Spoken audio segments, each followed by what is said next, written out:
Assalamu alaikum wa rahmatullahi wa barakatuh. Welcome back to my YouTube channel, Shakil Sir's Pioneer Institute of Education. Dear students, this is lecture number 17 of current electricity. In this lecture, we shall try to solve some numerical problems related to this chapter, and hope that you will understand all these problems, and after that you may try many other problems related to the same chapter, current electricity. So let us start these numerical based problems one by one. Come on. The first question is, in the figure below, the ammeter read is 0. What is the value of resistance in R? Now look, here is a circuit diagram. In this circuit diagram, there are two batteries. One of the battery is E1, 12 volt, and another one is E2, 2 volt. And here 5000 ohm resistor is connected, and ammeter is connected in this loop, and R is the resistor here in this arm. You have to find the value of R. हमें R का value निकालना है, लेकिन question है कि ammeter जो है वो 0 रीड करता है, यानी there is no current in ammeter. That means no current is drawn from this battery E2. That is the reason ammeter shows 0 value. इसकी सुई जो है वो बिल्कुल नहीं हिल रही है. तो मैं इस सर्किट डायग्राम को इधर बनाऊंगा. This is 5000 ohm. This is E1, 12 volt. This is the resistance whose value is required, and here is an ammeter which is connected with another battery source E2, which is of 2 volt. We have to find the value of R. Now listen, very simple. चूंकि ये जो है यहाँ पे ammeter ये read करता है 0. मतलब साफ, देखिए मतलब साफ कि यहाँ से इस बैटरी से करंट ड्रा नहीं हो रही है.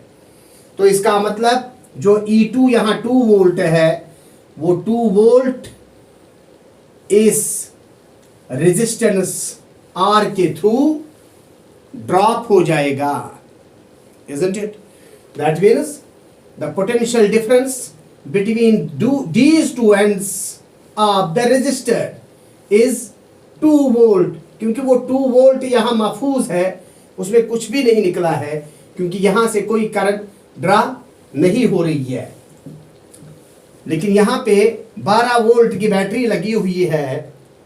12 वोल्ट की बैटरी लगी हुई है. इस 12 वोल्ट की बैटरी से करंट ड्रा हो जाएगी, और मान लो यहाँ से करंट I फ्लो हो रही है. यहाँ से करंट I फ्लो हो जाएगी, और वो करंट I 5000 ओम, फिर उसके बाद इस रेजिस्टेंस R के थ्रू जाएगी और इस तरह सर्कुलेट होती रहेगी. यहाँ क्योंकि यहाँ से इस लूप में कोई करंट नहीं जाएगा, क्योंकि एमीटर जो है वो 0 डिफ्लेक्शन दिखाता है. Isn't it? तो इसका मतलब करंट I जो यहाँ से फ्लो हो रहा है वो 5000 ओम से भी जाएगा और इस रेजिस्टेंस R से भी जाएगा. याद रखो, हमें इस R का वैल्यू ढूंढना है. Very simple. हम क्या करेंगे, हम कहेंगे कि ये करंट जो है I, ओम्स लॉ के मुताबिक इस लूप में आप बताइए करंट I किसके बराबर है. Current that is voltage divided by resistance. तो वोल्टेज कितना है, 12 volt divided by resistance in resistance of this loop.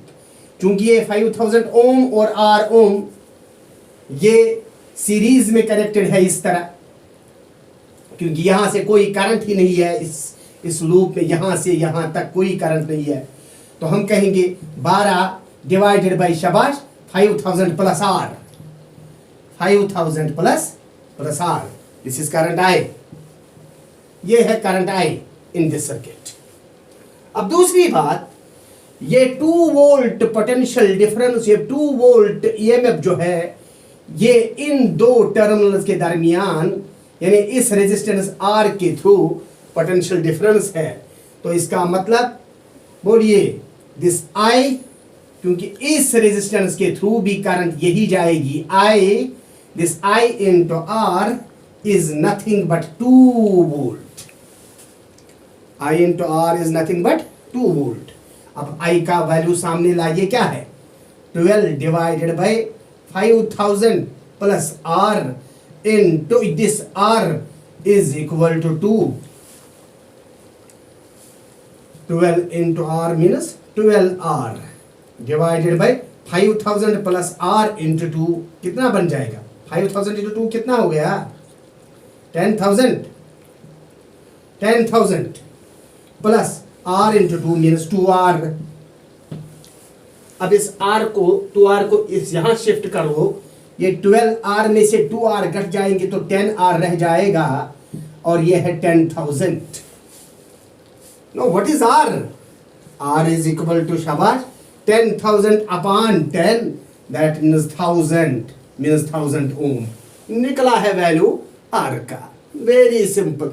यानी R का वैल्यू जो है, जो हमने ढूंढना था वो कुछ भी नहीं बल्कि क्या है 1000 ओम, 1000 ओम, isn't it?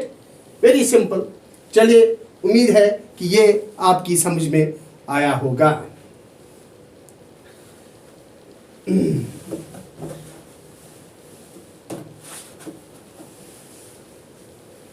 अब इसको हम यहाँ पे इरेज करेंगे, रब करेंगे और इसके बाद यहाँ दूसरे क्वेश्चन पे आएंगे।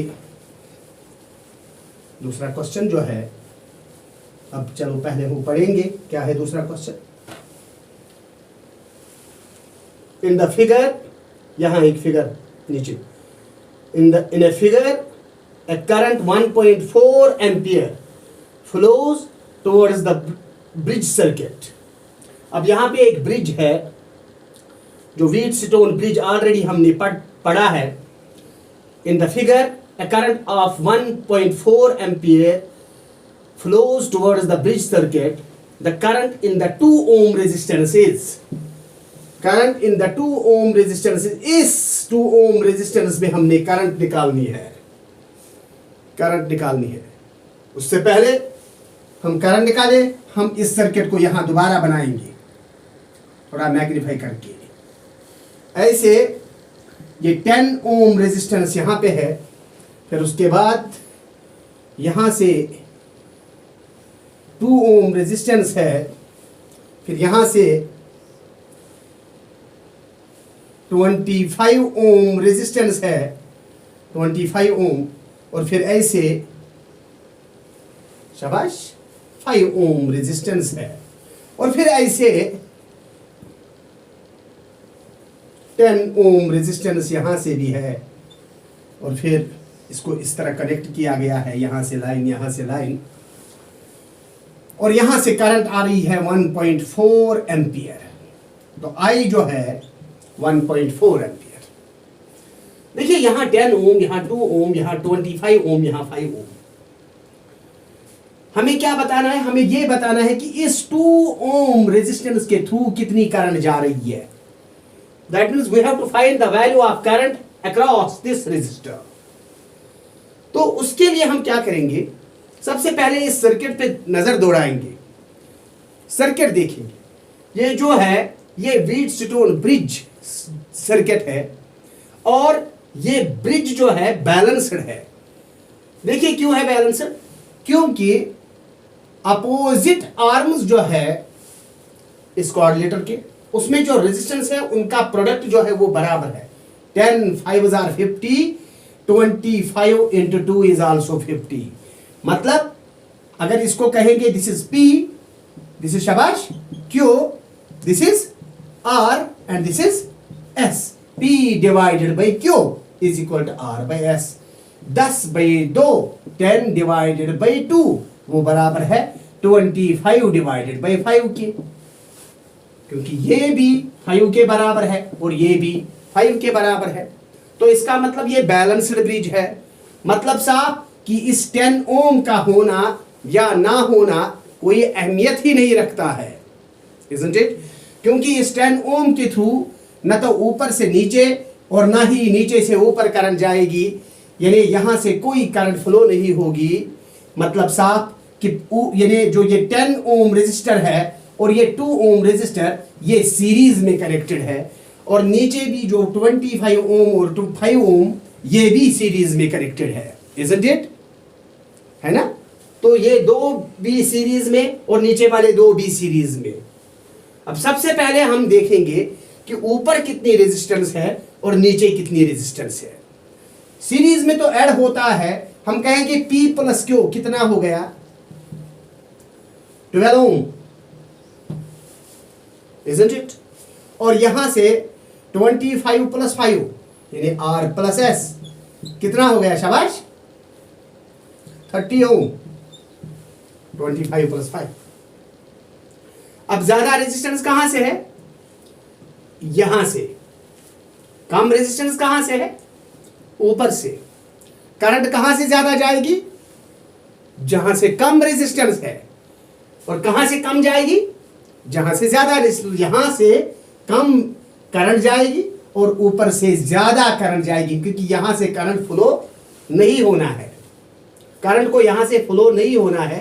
करंट या तो ऐसे जाएगी या ऐसे गुजर के जाएगी, क्योंकि नीचे ज्यादा रेजिस्टेंस है तो कम करंट चलेगी, ऊपर ज्यादा कम रेजिस्टेंस है तो ज्यादा करंट। लेकिन हमें यह बताना है, अब देखो जितनी करंट इस 10 ओम के थ्रू जाएगी उतनी ही करंट शाबाश 2 ओम के थ्रू जाएगी, क्योंकि एक ही पाथ ऐसे बन रहा है, क्योंकि यहां तो कुछ जाना ही नहीं, isn't it? तो बहुत ही आसान, किरचॉफ्स फर्स्ट लॉ शाबाश, this is I, let it is I1 शाबाश, this I1 and this is शाबाश, कुल कितना है 1.4 minus I1। Kirchhoff's first law, अगर ये 1.4 है कुल मिला के करंट, यहां से I1 फ्लो हो गया तो यहां से कितना हो जाएगा I माइनस I1, यानी 1.4 minus I1, 1.4 minus I1, isn't it? अब देखिए चूंकि ये पॉइंट और ये पॉइंट जो पोटेंशियल डिफरेंस यहां से है वही पोटेंशियल डिफरेंस यहां से है, क्योंकि ये पैरेलल्स में है। ऊपर की कॉम्बिनेशन नीचे वालों की कॉम्बिनेशन के साथ किस तरह है? पैरेलल में। तो पैरेलल कॉम्बिनेशन में जो पोटेंशियल डिफरेंस ऊपर से होती है वही पोटेंशियल डिफरेंस नीचे से। तो हम मतलब सा कि V जो है वो बराबर है P प्लस Q, तवज्जो रखो, P plus total resistance into current. Current कितनी है I1, और वो बराबर है R प्लस S, यहां से R प्लस S इनटू यहां से कितनी करंट है 1.4 माइनस I1, यानी P plus Q into I1 जो बराबर का R plus S into 1.4 minus I1, isn't it? ठीक है, तो अब हम ये कह सकते हैं what is P plus Q 12, so it is 12 I1 is equal शाबाश 30 टाइम्स 1.4 माइनस I1। और बात समझ आई, क्योंकि ये दोनों V के बराबर है, पोटेंशियल डिफरेंस जितनी यहां से है उतनी यहां से। आइए बताइए कितना हुआ? तो 12 I1 इज इक्वल 30 इंटू 1.4 शाबाश 0, 3 4 are 12, 3 1 are 3, 4 42, isn't it? तो ये 42.0 क्योंकि एक के बाद डिसिमल है, माइनस 30 I1 -30i1। अब ये 30i1 किधर शिफ्ट हो जाएगा, यहां। अब यहां क्या है ऑलरेडी 12i1, और यहां से क्या आएगा +30i1, और वहां से क्या है 42। 30 + 12 कितने हो गए 42i1 इज इक्वल टू 42। तो i1 कितना है 42 divided by 42, that is equal to 1, यानी 1 एम्पियर। तो इसका मतलब ये i1 जो है, ये i1 जो है ये 1 एम्पियर के बराबर है। 1 एम्पियर करंट जो है वो यहां से फ्लो हो जाएगी। दस we can say in this question we can say that 1 ampere of current is flowing across the 10 ohm and 2 ohm resistor। तो वही हमने कहना था कि इस 2 ohm resistor के थ्रू कितनी करंट जाएगी, 1 ampere of current will flow across this combination। Is it clear? तो इसका मतलब कुल मिला के कितनी करंट थी 1.4। जब 1 एम्पियर यहां से जाएगी तो 0.4 एम्पियर खाली यहां से जाएगी, 0.4 एम्पियर, क्योंकि नीचे ज्यादा रेजिस्टर, यहां से कम फ्लो होगा, ऊपर से ज्यादा फ्लो होगा। Isn't it? तो इसका मतलब आपको उम्मीद है कि आपको ये क्वेश्चन भी ठीक तरह से समझ आया होगा। इस तरह के कई सारे क्वेश्चन आप अब खुद भी कर सकते हो। Now come to the question number 3, लेकिन उससे पहले मैं इसको रब करूंगा और बाद में हम क्वेश्चन नंबर 3 पढ़ेंगे और उसको यहां सॉल्व करेंगे।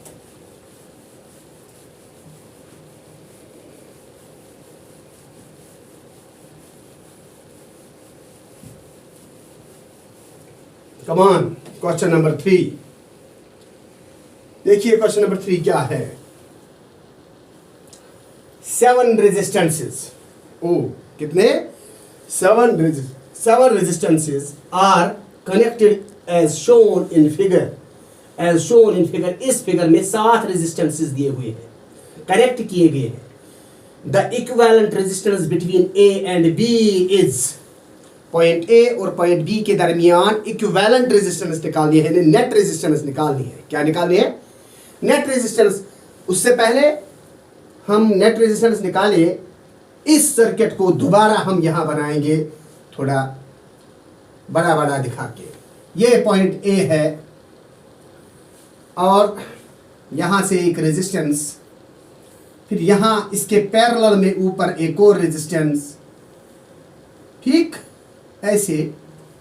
फिर इसको आगे ऐसे लिया गया और इधर से 8 ओम रेजिस्टेंस, इसको भी यहाँ नीचे लिया गया और यहाँ से 5 ओम रेजिस्टेंस, और ये है 8 ओम रेजिस्टेंस, इसको यहाँ से आगे बढ़ाया गया और यहाँ से 3 ओम रेजिस्टेंस, और फिर यहाँ नीचे ये है 6 ओम रेजिस्टेंस, फिर यहाँ से यहाँ नीचे एक और इसके साथ 6 ओम रेजिस्टेंस, और इन दो को ऐसे कनेक्ट किया गया है, इसको ऐसे और इसको ऐसे।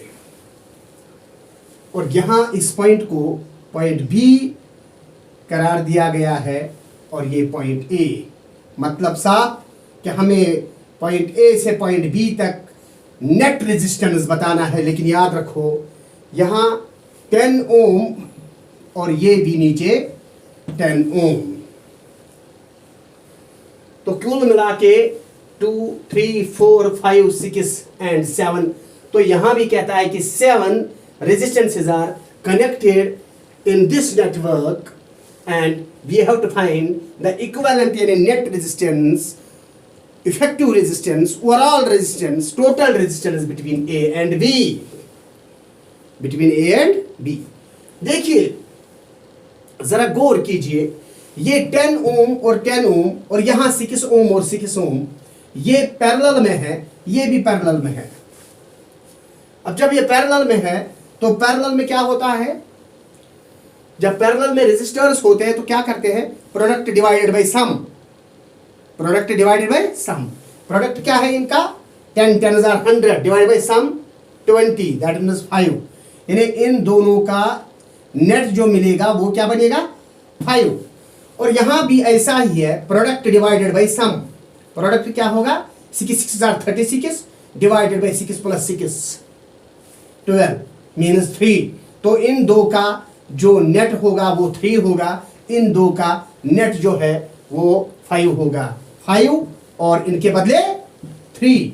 और इस सर्किट को दोबारा इस तरह हम लिखेंगे। देखिए इस सर्किट दोबारा इस तरह बनाएंगे। अब यहां कितना बनेगा 5 ओम, जरा देखिए, और यहां से वही 8 ओम, ये पॉइंट ए है, और नीचे से ये 5 ओम, और इसको ऐसे कनेक्ट किया गया, और आगे 3 ओम, और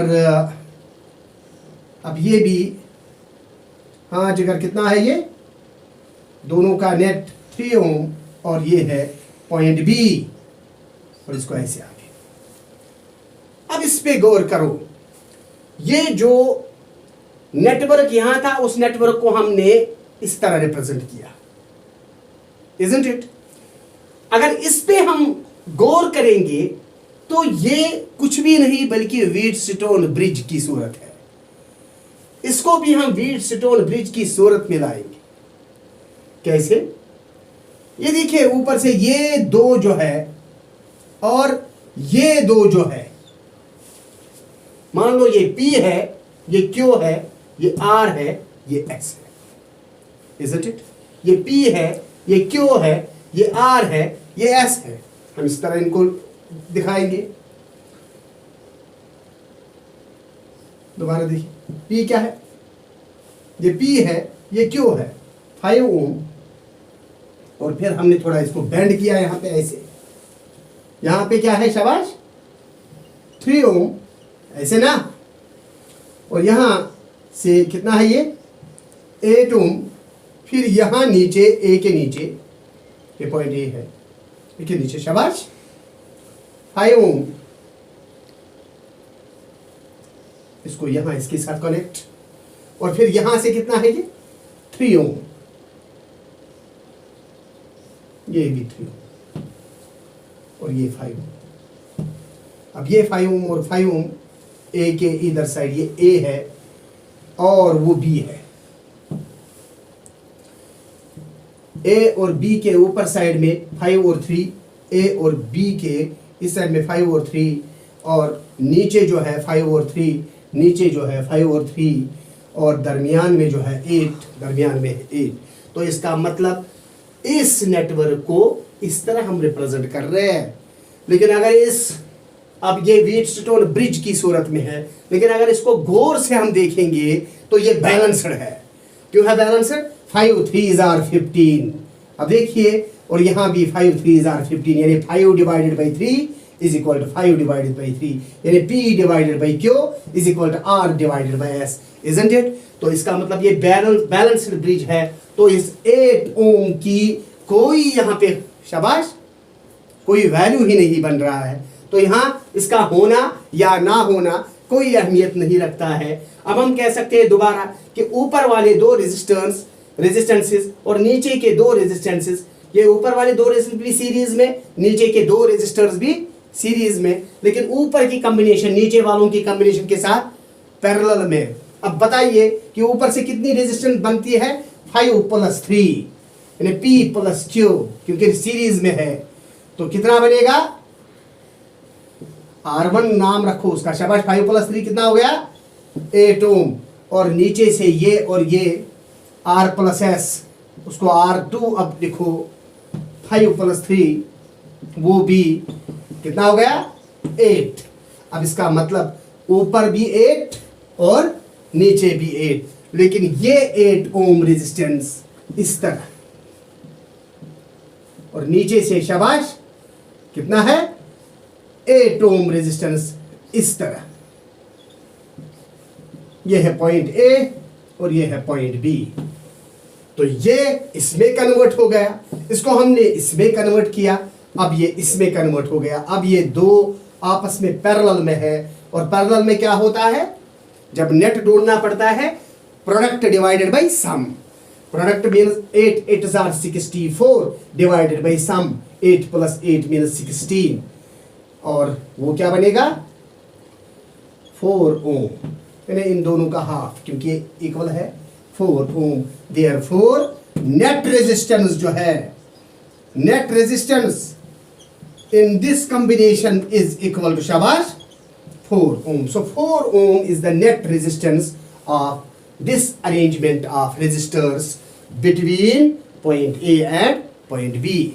उम्मीद है ये भी आपकी समझ में अच्छी तरह से आया होगा।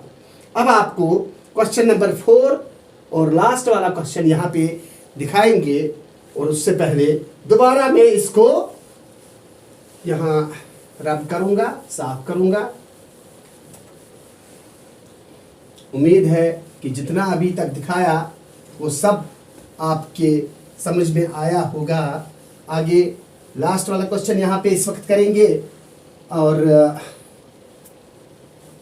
क्वेश्चन पढ़ेंगे। पहले क्वेश्चन है a copper wire stretched so as to make it 0.1% longer। एक कॉपर वायर है, एक कॉपर वायर है जिसको स्ट्रेच किया जाता है और उसकी लेंथ का इजाफा हो जाता है, उसकी लेंथ बढ़ाई जाती है बाई 0.1%। 0.1% मतलब थोड़ा सा उसकी लेंथ में इजाफा हो रहा है, एक्सटेंशन हो रहा है वायर का। The percentage increase in the resistance of the wire will be, so we have to find the percentage increase in the resistance. क्योंकि हम जानते हैं, क्या जानते हैं, हम ये जानते हैं कि जब कोई रेजिस्टेंस, कोई वायर जो है उसकी लेंथ हम इंक्रीज करेंगे तो रेजिस्टेंस बढ़ जाएगी, because resistance is directly proportional to length and inversely proportional to cross sectional area. और अब एक और बात सुन लो, एक कॉपर वायर है, बहुत अच्छा क्वेश्चन है, बहुत ही उम्दा क्वेश्चन। एक कॉपर वायर है, मान लो इसकी लेंथ है L, इसका एरिया ऑफ क्रॉस सेक्शन है A, और इसको स्ट्रेच किया गया है और उसकी लेंथ में जरा इजाफा हुआ है, ठीक, हाउ मच, 0.1%। 0.1% इसकी लेंथ में इजाफा हुआ है, इजंट इट, ठीक, शाबाश। अब जो लेंथ में बढ़ाई हुई लेंथ बढ़ गई है, थोड़ी सी इंक्रीज हो गई है, वो कहाँ से निकला है, वो तो इसी मटेरियल से ही निकला है। हमने कोई इसमें मटेरियल ऐड तो नहीं किया। जो इसकी लेंथ में इजाफा हुआ तो इसके एरिया में से वो निकला होगा, क्योंकि इसका वॉल्यूम जो है वायर का वो तो कांस्टेंट रहेगा। तो वॉल्यूम जो है वायर का वो कांस्टेंट है, और वॉल्यूम होता है बराबर area into length. Listen my dear, volume is equal to area into length. Volume को कांस्टेंट रहना है। मिसाल, अगर पहला एरिया A है तो नया एरिया A', अगर पहली लेंथ L है तो नई लेंथ L'। अगर हम कह सकते हैं V is equal to AL, जरा समझो, that is equal to A', L'। Length बढ़ जाएगी लेकिन एरिया कम हो जाएगा, ताकि प्रोडक्ट जो है वो कांस्टेंट रहे, क्योंकि वॉल्यूम को रहना है कांस्टेंट, इजंट इट। अच्छा, इसका एक आसान तरीका जो है, वो आसान तरीका आप इख्तियार कीजिए और इस तरह का क्वेश्चन या इस तरह के बहुत सारे क्वेश्चन आप सॉल्व कर सकते हो।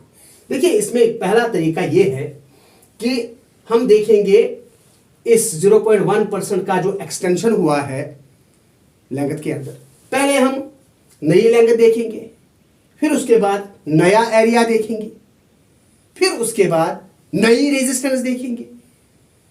देखिए, old resistance is R is equal to rho L divided by A। नई रेजिस्टेंस जो है R', वो rho L' divided by A', क्योंकि रो जो स्पेसिफिक रेजिस्टेंस, ये तो कांस्टेंट है, मटेरियल तो कांस्टेंट है, इजंट इट। तो ये L divided by A, L' divided by A'। हमें क्या करना है, ऑलरेडी हमें ये चीजें मालूम है, लेकिन जब एक्सटेंशन किया तो नई लेंथ L', नया एरिया A', तो हम L' भी निकालेंगे, A' भी निकालेंगे, फिर हमें R' निकालना है। फिर उसके बाद change in resistance R' minus R divided by R into 100 तो यही है percentage increase in the resistance. लेकिन ये मेथड जो है ये एक लेंथी मेथड है, इसमें टाइम लगता है थोड़ा बहुत।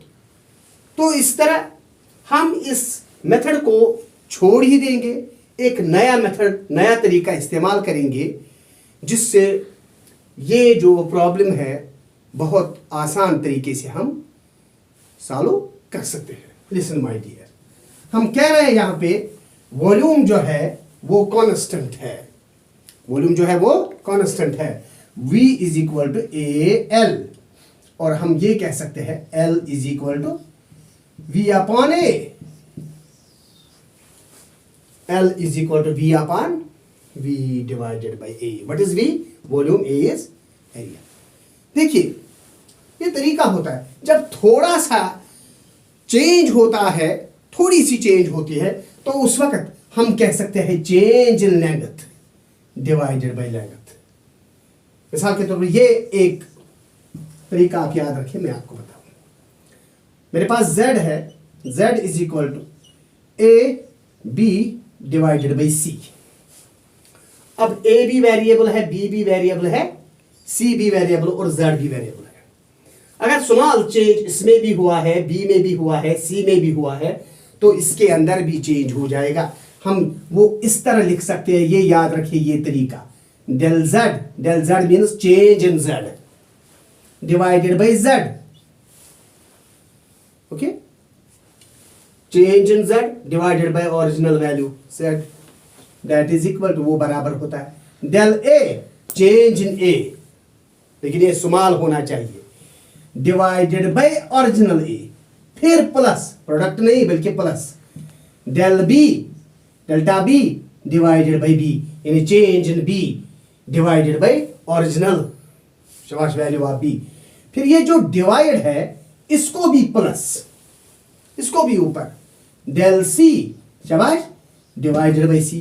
तो ये del Z divided by Z जो है change in value of Z divided by original value, change in value of A divided by original value, change in value of B divided by original value, change in value of C divided by original value. इस तरह represent करते हैं। अगर अब दो ही factor हो, मिसाल के तौर पर जैसे Z है बराबर L बटा B, हम इस तरह लिख सकते हैं। अगर इसमें थोड़ा चेंज हुआ, इसमें भी थोड़ा चेंज हुआ, तो इसमें जो चेंज है डेल्टा Z, उसको रिप्रेजेंट करेंगे delta Z divide by Z, that is equal शाबाश delta L divided by L plus delta B divided by B, isn't it? Delta B divided by B. Okay, come on.